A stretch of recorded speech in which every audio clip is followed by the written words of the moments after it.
Europe 1, il est 6h57. L'édito des éditos Natacha Polony avec donc cette formule ce matin, le jour d'après. Mais oui, personne ne se pose réellement la question de l'issue des combats de Mossoul. En fait, elle semble acquise, mais tout le reste n'est qu'incertitude. Il y a ceux d'abord comme Jean-Michel Servan dans le Midi Libre qui s'interrogent sur le déroulé de la bataille.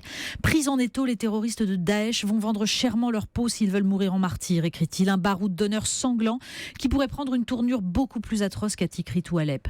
Et puis, il y a cette inquiétude qui s'incarne donc dans une expression, le jour d'après. Le jour d'après, par exemple, pour cette coalition hétéroclite. Toutes les alliances sont faussées par l'agenda de chacun des acteurs, constate Laurent Marchand dans Ouest France. Kurdes, milices chiites, pro-iraniennes, coalition occidentale, Turquie, déclarent tous vouloir chasser Daesh, mais veulent-ils reconstruire l'Irak ? Pour l'heure, dit-il, Mossoul est surtout une bataille dans un long et meurtrier processus de balkanisation et de confessionnalisation du Moyen-Orient. Sans une réconciliation sunnite-chiite et le retour chez eux des chrétiens d'Orient, nous dit Bernard Stéphan dans La Montagne, l'implosion va se poursuivre. Et le jour d'après aussi, c'est pour nous, occidentaux.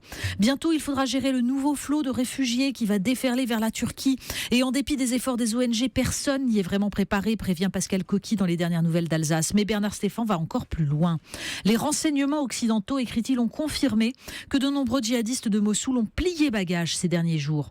Ce qui n'est pas sans inquiéter les Européens. Ces djihadistes ne sont pas des repentis. Et la menace terroriste est toujours très élevée.